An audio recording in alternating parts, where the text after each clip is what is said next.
Cheese is one of the oldest and most fascinating of all natural foods, and many of the finest benchmarks are still made by hand, the old-fashioned way, using unpasteurized raw milk.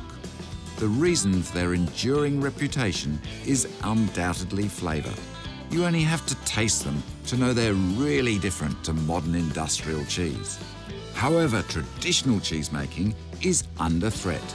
So I'm on a mission to share this extraordinary world of dedicated and passionate farmers, cheesemakers and mongers with my daughter Ellie, before it's all gone.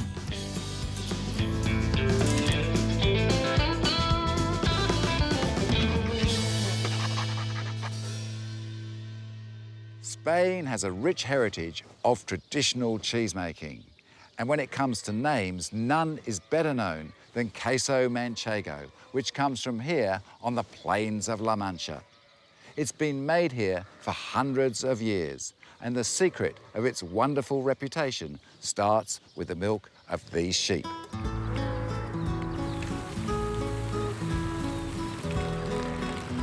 The high plateau of La Mancha in central Spain is thought to take its name from the Arab word Almansa, meaning dry land, and its arid landscape and iconic windmills were made famous by Cervantes in his story of Don Quixote. The unique breed of hardy Manchego sheep that have roamed these plains for thousands of years once played an important role in the economic and social order of the Spanish wool industry, which dominated the European market for almost 400 years. In those days, used milk cheese was a seasonal byproduct of the wool industry enjoyed by local shepherds. But all that changed after the invasion of Spain by Napoleon in 1808, when the wool industry collapsed after many of the country's exclusive breeds of sheep were exported to other parts of the world. But since the 1980s, there's been a growing consumer interest in traditional Spanish cheese. And today, a consortium of 74 producers control how and where Manchego is made under strict Spanish denomination of origin regulations. Manchego cheese is a very particular cheese. It's a small wheel. It weighs up to 3.5 kilos. It's made of 100% sheep's milk, and it's cured always over 60 days. And Manchego cheese comes originally from the breed, from the Manchega sheep that was here. It was back in the 50s and in the 60s of the last century when it started to become popular. The DOP comes from the mid-80s only, so it's a very young DOP. Miguel explained that all cheese bearing the name Manchego must contain 100% used milk sourced from Manchega breed sheep. After the collapse of the wool industry, Manchego was handmade in dozens of small farm dairies using raw milk on a seasonal basis. But in the past decade, production has more than doubled, and at least 80% is now made on an industrial scale from pasteurized milk.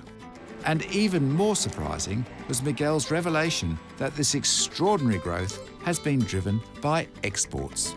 Spain is not a cheese country, as other European countries are, so demand in Spain has grown little, but demand overseas has grown dramatically.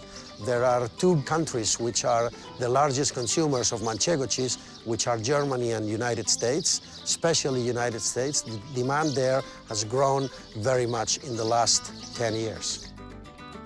To see how one of the most respected examples of artisan farmhouse Manchego is still made, Mikel had arranged for Dad and I to visit a prize-winning dairy called Dehesa de los Llanos near Albacete. Established by Franciscan monks from Valencia, this impressive 30,000-acre agricultural estate dates back to 1647. Today, the farm produces olive oil, wheat, fruit, herb and medicinal crops, and it's also home to a large flock of Manchega bred ewes. Their raw milk is used to make a prize-winning Manchego artisanal. This place has changed a lot in terms of animal welfare. They changed the process in which the noises during the milking there's almost absence of noise in terms of the machinery. Sheep are milked twice a day, 6 o'clock in the morning and 6 o'clock in the afternoon. So instead of having the same people doing the two milkings, what they did is created a group that would milk the animals in the morning and a different group that would milk the animals in the afternoon. So there was no rush in terms of the shifts of the people. The calming changes in milking techniques in the dairy has led to an astonishing 15% increase in milk production and a 10% increase in the birth rate. To try the farm's cheese, Ellie and I sat down with Miguel and the farm's manager. This is fabulous cheese. Fabulous cheese. What do you think? Yeah, thank you. It is really a special cheese. This property is a fully integrated property. Everything that the animals eat is produced within the property, and it's integrated all the way to the milking. The production is only with their own milk. And even the whey that is discarded after the cheese production is mixed with the compost from the animals. It's put back on the earth, which makes the earth more rich. And what kind of flavours are you expecting when you taste a Manchego? Well, when you're tasting a Manchego like this, you're expecting a nutty flavor, very nutty walnuts. But you're also expecting the sweetness of the sheep milk. That sweetness is very intense, but very balanced. In this cheese, what you get, a very smooth intensity that goes up and down when you put it in your mouth. So the danger of that is, of course, you can eat a lot of that cheese. A danger or the beauty of it? Yeah, I mean, the raw milk gives it that real length of flavour. Just hangs around. You can feel it right at the back of the retronasal. Really beautiful. You get a little bit of the bitterness, just a little bit, but it's very smooth. It's not aggressive. And sweet. Yes. Fantastic cheese. Brilliant. An amazing place too. You know, Like nothing I've ever seen. Out of this world. You're a lucky man. Gracias. This farm certainly ticks all the boxes when it comes to benchmark farmhouse cheese. And its commitment to animal welfare, quality feed, raw milk, and time-honoured production techniques explains why it won World Champion Cheese in 2012. The strict production controls over the use of the name Manchego ensure it's easily recognisable by a DOP symbol and the zigzag pattern on the rind, which must not be removed prior to sale. This distinct pattern was originally created when the cheese was drained in wide belts made from woven esparto grass. Whilst textured plastic moulds have now replaced the belts in the industrial dairies, Miguel wanted to show us how the original cheese was traditionally pressed at a friend's small farm dairy. That's a cheese board with the cuts. Those cuts were done in order to have the whey get out of the mold. This is esparto. This is a plant that is put together in order to press the cheese from the sides. And what you do is you put another wooden lid on the top, and then you put some weight on top to press the cheese. Nowadays, plastic molds are used, and what they do is they imitate the same drawing that the cheese crust has. But the original is this one, and this is the way Manchego is produced. So now we go and start getting some curd, and we start pushing it here. Look at that. The curd is gently broken up and pushed into the mould. Well, Yep. There's no one else using these plates to drain Manchego. So the next step is once we finish that, we put the cloth on top and we put the lid, the wooden lid, and then we put some weight on top to give pressure to the cheese. Okay. All the way, just Coming out. Yep. so cool. Every now and then you have to pull. Like a girdle getting tighter and tighter. Yes, yes, that's how it is. Clever. Yeah, clever. So now you put the lid. Yeah. And a stone is what normally is put on top. And then every half an hour, what you do is you untighten a little bit, you pull again to give more pressure. The objective of all this is to get all the weight out of the cheese. Fantastic. So if you think about the early days, all a shepherd had to do was have a couple of pieces of wood, big vat, and this grass girdle around the outside, and a big stone to put on top. Cheese making at its simplest. That was the cheese making, and they had all they needed. Yes, absolutely. They've been doing the cheese for a number of years. The next step is to make the whole project more consistent and more known to consumers. The quantity of milk that animals give in this farm is also very high. That also speaks for the welfare. And Mikel, why is the breed of sheep so important? Well, the Manchega sheep is a very unique sheep. The Manchega sheep has a very small milk production during the year. It goes up to 250 liters per year per animal, which is not a big number. It's also a weak animal, so Manchega sheep is not a very strong sheep. The milk has a very nice balance between the protein and the fat. This is one of the things that it's watched by the DOP. The DOP wants to make sure that there are certain minimums when it comes to fat content, and of course that the balance between fat and protein is also respected. And you know, Ellie, what I love about these sheep is that they're sort of dainty. A little bit goaty in the way they've got these long legs, and they're not stocky at all. No, they are not. Almost a little bit like goats, yeah. Yeah, they don't look like normal sheep. No, they're not. Special creatures. Yes, In Manchego. yes, absolutely. Ellie, Will, this is where the magic is. Oh. They're brushing the cheese with extra virgin olive oil, and this happens every 8 to 10 days. Not taking too much the mold out of it. What you're trying to do is you're trying to create a skin, a crust, so that it protects actually the cheese from mold. Does the olive oil affect the taste of the cheese? Absolutely, yes. The olive oil does enhance the flavor of the cheese, all the flavors. It helps many things. It helps protect, but it also helps to have a strong and nutty and buttery flavor. It doesn't go rancid? No, not at all, not at all. There's no rancidity whatsoever. There are two ways of doing things here. One is like that, curing the cheese by brushing with extra virgin olive oil. The other thing, we put the cheese into a bag with olive oil inside. So this is the ancient way of keeping the cheese once it was finished the curing. It was put in olive oil in order to preserve it. We are about 80%, 85% humidity here and no light. There is normally no light here, so this could be sitting here for 2 or 3 years. And I guess in ancient times, it would have been not a bit of old plastic, it would have been... Some kind of a vase filled with oil and just the cheese soaked inside. Dip it in. So when the consumer goes into a shop, do you look for the cheese in the olive oil, or do you look for the cheese that's been brushed with the olive oil? It depends on what you're looking for because the flavor profile is totally different. This cheese is a very strong cheese. It has a lot of body. It has a lot of personality. That cheese, what you get, is a strong cheese also in terms of personality, but it's more about the milk. And how much of Manchego these days is natural rind rubbed with olive oil? Probably less than 200 tons a year of the total production of Manchego are made this way. So this is very special. Yeah, I mean, there are so few places where things are done the way they do them here. This is totally unique. All Manchego varies according to how and when it's made.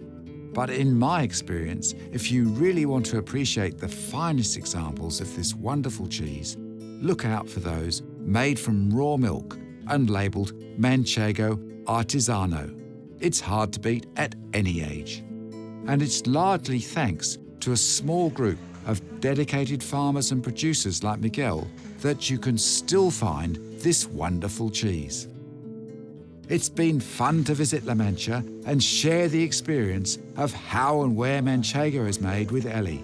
It will be her generation that ultimately determine the future of this wonderful Spanish benchmark.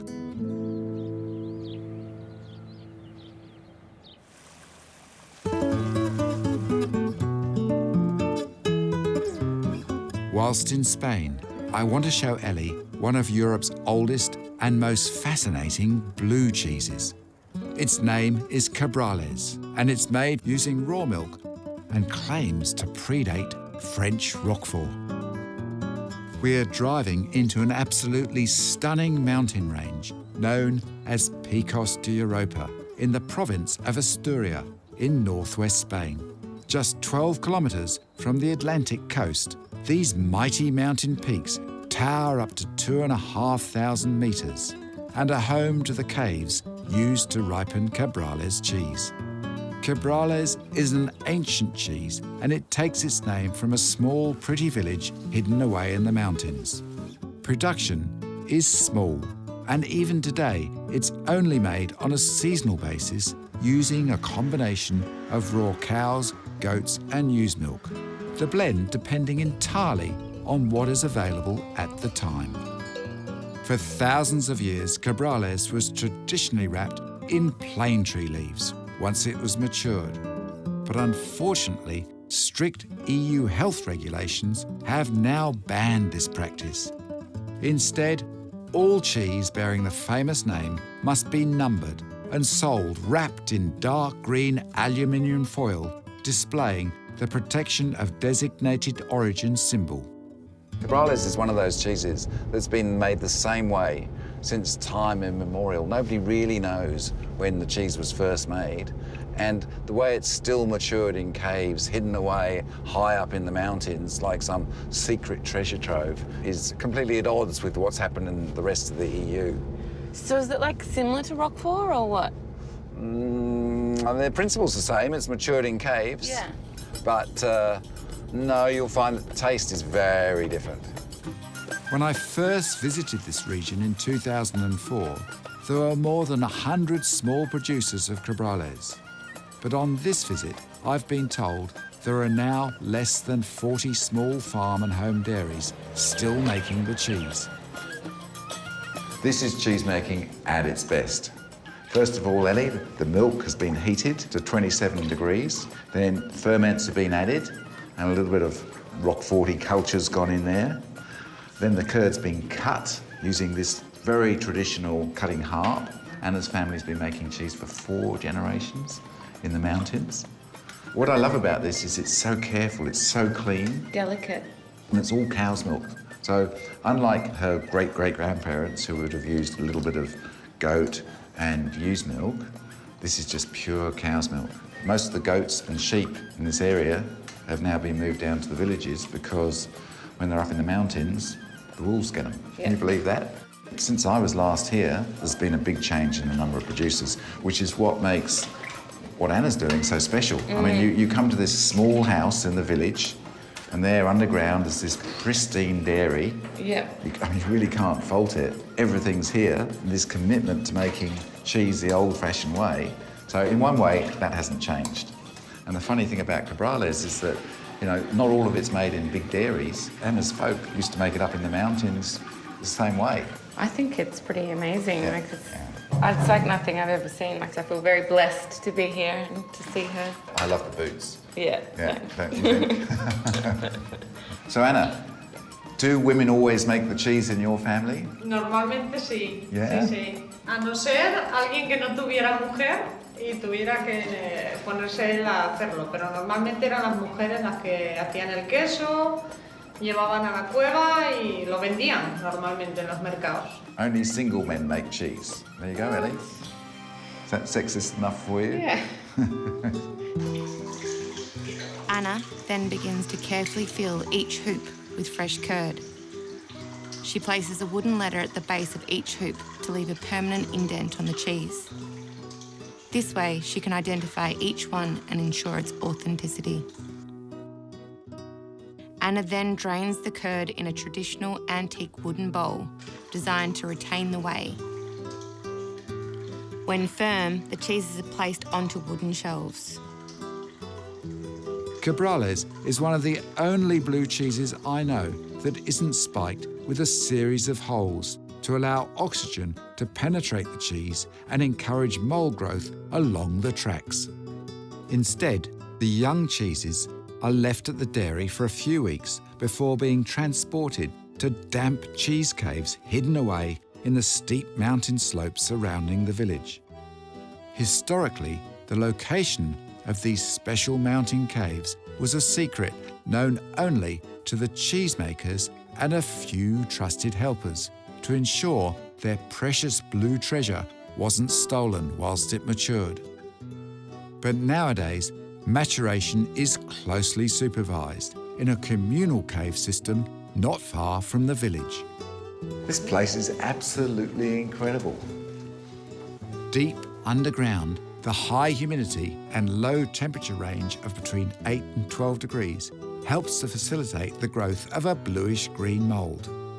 The cheeses are regularly hand-washed in a weak brine solution to stop the rind becoming too mouldy. So what has changed since my father was last here, 10 years ago? Hombre, la evolución en los últimos años del queso, la denominación de origen, fue fundamentalmente que se promociona mucho mejor, se hace producto de mucha mejor calidad, mucho más constante, se incorporó, digamos, como producto turístico también a la oferta local de gastronomía y luego se internacionalizó mucho porque antes era un producto que se vendía solamente en Asturias y un poco en España. Creo que ahora está conquistando mercados fuera de España. This place is amazing. Look at it. Spider webs everywhere and cheese all in the same room. Now, tell me about the denomination, the DO for the cheese. La DO, queso Cabrales, comenzó a funcionar a partir del año 1981. Era un colectivo de pequeños productores, pequeños, muy pequeños, 150 aproximadamente, y en la actualidad se fue evolucionando hacia productores de más cantidad y menos número, 30 y pico, 40 estamos ahora mismo produciendo en Cabrales. After spending the next few hours making our way through the labyrinth of the caves and inspecting the ripening cheeses, we travelled to a typical mountain farm high in the hills above the village to meet some of the cows responsible for the milk used in Cabrales. And then it was back to Anna's dairy for the all-important taste test. Beautiful. Wet almost, isn't it? Este es un queso del mes de noviembre, ya tiene casi 6 meses. This is the real deal. De 5 meses y algo más. And we need a Es bit de more. vaca, cabra y oveja. Yeah, I think more cider with this one. Yeah. Thank you. It smells like, how would you describe it, Ellie? Well, it is blowing my head off. Yeah? Pica, sin más. It's big. Really, really strong. It's sort of very barnyardy. Very, very strong, yeah? But, Fuerte. Porque es muy fuerte en la boca. yeah. And does it go with the cider? La sidra normalmente en Asturias se asocia mucho al consumo de Cabrales también, de que es, digamos, un acompañante. No sé si técnicamente sea lo mejor, pero en Asturias sí se considera una buena compañera el queso y la sidra. That's really nice. A mí me gusta más. Nice with the bread. That is a sturdy blue cheese. Fantastic. Strong. Stronger than Roquefort. Espera. Stronger than Roquefort? Yeah, blows my mouth. Whew. Well, I don't think it's too bad, actually. You know, it smells disgusting, but when you actually put it in your mouth, it's really quite nice. You know, I always think that the place to eat this cheese Yes, yeah. is here. So do you like this one, or do you like this one? No, este. This one? Really? The strong one? Sí, más fuerte. Mejor. Muy curiosa. Let's have some more cider. It's perhaps not so surprising that the future of this benchmark is under threat, as it's definitely an acquired taste, and its intensely strong, potent flavour and really stinky smell is certainly not for everyone. But it's a unique and ancient cheese from the mountains, and it's important because it represents a way of making a maturing cheese that is fast disappearing. Every consumer interested in supporting artisan cheese should try it at least once. Then the choice is up to you. Well, that's it from Spain and the beautiful Pico, Europa. You'll find Cabrales cheese in most cheese shops in Europe. But if you really want to understand what this great cheese is all about, try and visit this region. It really is very special. Spiders? Did he say spiders? Yes, cheese-eating spiders. Cheese-eating spiders? Sí, sí. I can hear. And I'll always remember walking along the side of a stream and there was this turquoise water rushing across these white rocks. You know, the other thing is I don't remember these traffic lights. And